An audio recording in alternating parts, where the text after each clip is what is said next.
পাকিস্তান সিরিজে ওয়ানডে দলে ফিরলেন আফিফ হোসেন, বাদ জাকির, শামীম, সোহান, লিটন কিপিংয়ে থাকছেন। পাকিস্তান সিরিজের আগে রিভার্স সুইং এর খেলায় টাইগাররা সিরিয়াস, পেসাররা মিরপুরের মাঠেও এবার ছড়াতে পারেন ত্রাস। বিশ্বকাপ কিংবা কোয়ার্টার ফাইনাল, আকাশ কুসুম কল্পনা, কোচের শুধু একই কথা, আগের চেয়ে খারাপ খেলা চলবে না। এশিয়ান কাপের মহারণ প্রতিপক্ষ কিম জং উনের দেশ উত্তর কোরিয়া, আফিদা বাহিনী ওদের চমকে দিতে মরিয়া। মিরপুরে আবারও লাল সবুজের গর্জন শোনার অপেক্ষা। নতুন বছরের প্রথম লড়াইয়ে প্রতিপক্ষ পাকিস্তান, আর সেই মিশনে চমক রেখেই 15 সদস্যের দল ঘোষণা করেছে বিসিবি। নেতৃত্বে মেহেদী হাসান মিরাজ, আর দলে ফিরেছেন আফিফ হোসেন ও লিটন কুমার দাস।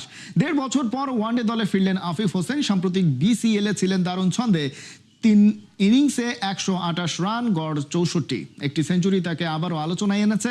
লিটন দাসের প্রত্যাবর্তনও গুরুত্বপূর্ণ। ওয়ানডেতে ছন্দ খুঁজলেও টি-20 ও টেস্টে সাম্প্রতিক পারফরমেন্সে দিয়েছেন আত্মবিশ্বাসের ইঙ্গিত। বড় মঞ্চে তার ব্যাটে হতে পারে গেম চেঞ্জার। পেস বিভাগে তাসকিন ও মুস্তাফিজের সঙ্গে শরীফুল ইসলাম ও তরুণ গতিময় নাহিদ রানা। তবে ইনজুরিতে নেই হাসান মাহমুদ ও তানজিম সাকিব, বাদ পড়েছেন সোহান, জাকের ও শামীম। 11, 13 ও 15 মার্চ দুপুর 2:15 থেকে শুরু হবে 3টি ম্যাচই।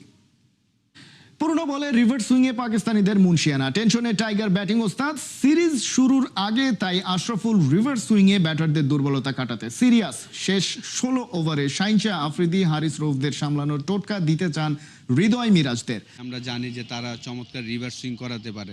যখন আপনি লাস্ট 16 ওভার ব্যাটিং করবেন, একটা বল ইউজ হবে। Master of reverse swing star Shoaib Akhtar নিজেদের সময়ে পুরনো বলে বিশ্বের কত বাঘা বাঘা ব্যাটসম্যানদের রিভার্স সুইং আর ইয়র্কারে বানিয়েছেন বোকা। ঐতিহ্যগতভাবেই পাকিস্তানিরা রিভার্স সুইং এর রাজা। বলের এক পাশ উজ্জ্বল আর অন্য পাশ খসখসে রেখে রিভার্স সুইং এর ফায়দা তুলতে পাকিস্তানি বোলাররা ওস্তাদ। ওয়ানডেতে নতুন নিয়মে 34 ওভার পর একটা বলে চালাতে হয় শেষ 16 ওভার। 34 ওভার পর্যন্ত বল করা 2 বলের মধ্যে সবচেয়ে পছন্দের বলটাই বেছে নেয় বোলিং সাইড। স্বাভাবিকভাবেই রিভার্স সুইং এর ফায়দা নিতে চায় বোলিং ইউনিট, যা ব্যাটসম্যানদের জন্য চ্যালেঞ্জিং। প্রতিপক্ষ পাকিস্তান বলেই আসন্ন ওয়ানডে সিরিজে ব্যাটিং কোচ মোহাম্মদ আশরাফুল বাড়তি সিরিয়াস। আগে 2 এন্ড থেকে 2টা বলে খেলা হতো, 34 ওভার পরে কিন্তু একটা বল ইউজ করা হবে। তো এই জায়গায় আমাদের ব্যাটসম্যানদেরও ভালো মতন একটা প্রিপারেশন নিতে হবে। বিশেষ করে পাকিস্তানি, আমরা জানি যে তারা চমৎকার রিভার্স সুইং করাতে পারে। যখন আপনি লাস্ট 16 ওভার ব্যাটিং করবেন, একটা বল ইউজ হবে।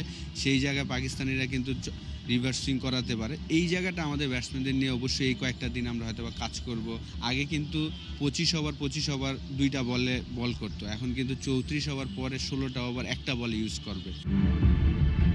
রিভার্স সুইংটা যদি শিল্প হয়, পাকিস্তানি বোলাররা তার সুনিপুণ শিল্পী। শেষ 16 ওভারে শাহিনশাহ আফ্রিদি, হারিস রৌফদের সামলাতে তাই বড় চ্যালেঞ্জেই পড়তে হতে পারে টাইগার ব্যাটারদের। ম্যাচ জিততে বোলারদেরও রিভার্স সুইং এর মুনশিয়ানা দেখাতে হবে। বিসিএল আমরা এই প্র্যাকটিসটা করেছি, 3টা ম্যাচ যে খেলা হলো। আপনি দেখবেন যে লাস্ট ম্যাচে আমরা মাত্র 180 করেছিলাম সাউথ জোন। সেইখানে সৌম্য সরকার 4 উইকেট নিয়েছিলেন 34 ওভার পরে, কিন্তু চমৎকার রিভার্স সুইংয়ের কারণে। তো এই জায়গাটা অবশ্যই আমাদের ব্যাটসম্যানদের এবং বোলারদের কাজ করতে হবে। টি-20 বিশ্বকাপের দ্বিতীয় সেমিফাইনালে মুম্বাইয়ের ওয়াংখেড়ে স্টেডিয়ামে ইংল্যান্ডের বিপক্ষে রেকর্ড গড়েছে ভারত। টি-20তে সবচেয়ে বেশিবার 250 রানের বেশি করার রেকর্ড এখন ইন্ডিয়ার দখলে। টস হেরে ব্যাট করতে নেমে 20 ওভারে 7 উইকেটে 253 রান তোলে ভারত। বিশ্বকাপ ইতিহাসে এত রান তাড়া করে জেতার রেকর্ড নেই কোনো দলের। তবে বিশ্বকাপে সর্বোচ্চ 230 রান তাড়া করে জয়ের রেকর্ড আছে ইংল্যান্ডের। অবশ্য এই ইনিংসে ভারত 6 মেরেছে 19টি, যা টি-20 বিশ্বকাপে এক ইনিংসে যৌথভাবে সর্বোচ্চ 6 মারার রেকর্ড। আর তাতেই এখন পর্যন্ত বিশ্বকাপের এক আসরে সর্বোচ্চ 88টি ছক্কা মারার রেকর্ড ভারতের দখলে। 42 বলে 89 রান করা সঞ্জু স্যামসন মেরেছেন 7টি 6 ও 8টি 4। টি-20 বিশ্বকাপ হতাশা নিয়ে শেষ করলেও শ্রীলঙ্কা সিরিজে ভালো কিছু করার লক্ষ্যে আফগানিস্তান। তাই রশিদ খানের পরিবর্তে দলের হাল তুলে দেয়া হয়েছে ইব্রাহিম জদরানের হাতে। 13 মার্চ থেকে শারজায় সিরিজ শুরু হবার কথা থাকলেও মধ্যপ্রাচ্যে চলা অস্থিতিশীল পরিস্থিতির কারণে এখন অনেকটাই অনিশ্চিত।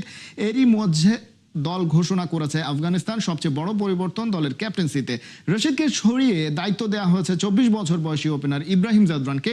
এছাড়াও এই সিরিজে থাকছেন না ফজল হক ফারুকি, গুলবাদিন নাইব ও মোহাম্মদ ইসহাক। টি-20-র জন্য ডাক পেয়েছেন ফরিদ আহমেদ, শরফুদ্দিন আশরাফ এবং নূর রহমান। প্রথমবারের মতো ওয়ানডে ফরম্যাটে ডাক পেয়েছেন জিয়াউর রহমান শরীফি। সিরিজে 3টি টি-20 ম্যাচ 13, 15, 17 মার্চ। এরপর 3 ম্যাচের ওয়ানডে সিরিজ 20, 22 ও 25 মার্চ।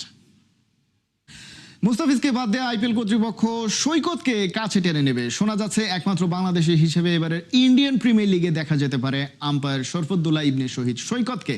বাংলাদেশ ক্রিকেট বোর্ডের আম্পায়ার্স কমিটির চেয়ারম্যান ইফতেখার মিঠু মনে করেন পারফর্মার সৈকতের আইপিএলে জায়গা হতেই পারে।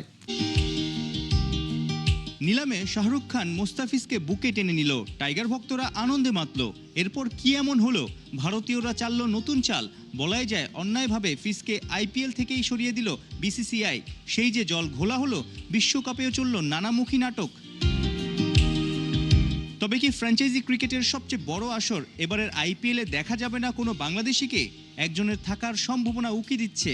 ক্রিকেটার নন, বাংলাদেশের গণ্ডি ছাড়িয়ে যিনি আন্তর্জাতিক অঙ্গনে আলো কাটছেন, মাঠে দারুণ সব সিদ্ধান্ত দিয়ে মুগ্ধ করছেন। আইসিসির এলিট প্যানেলের আম্পায়ার শরফুদ্দুল্লাহ ইবনে শহীদ সৈকত চলতি বিশ্বকাপে আম্পায়ারিং করেছেন ভারতের মাটিতে। এমনকি বিশ্বকাপের আগে ভারত নিউজিল্যান্ড সিরিজেও ছিলেন। শোনা যাচ্ছে চাপে ভেঙে না পড়া সৈকতের ম্যাচ পরিচালনার দক্ষতা দেখে মুগ্ধ বিসিসিআইও। সৈকতকে নিয়ে বিসিবির আম্পায়ার্স কমিটির চেয়ারম্যান ইফতেখার রহমান মিঠুর ভাবনাটা কি? যে আইপিএল কিন্তু এলিট প্যানেল আম্পায়ার কিন্তু আমাদের আন্ডারে না। এখন যেহেতু ওয়ার্ল্ড কাপ করছে, প্রায়োরিটি আমার মতে পাওয়া উচিত। আপনার কি মনে হয় আইপিএল থেকে তার পাওয়ার সম্ভাবনা আছে?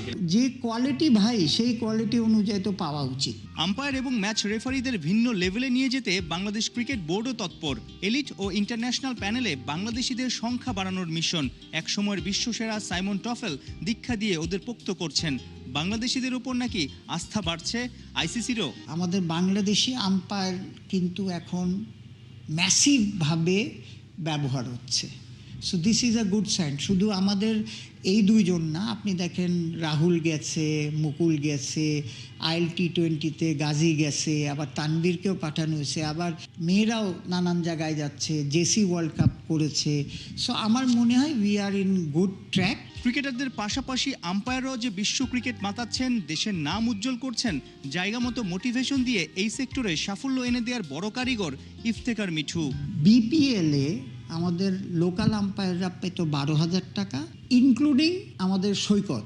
ফরেন আম্পায়ার পেত $500। বৈষম্যটা সাংঘাতিক ছিল। বাংলাদেশ পাকিস্তান ওডিআই খেলার জন্য 15 সদস্যের দল ঘোষণা করল বিসিবি।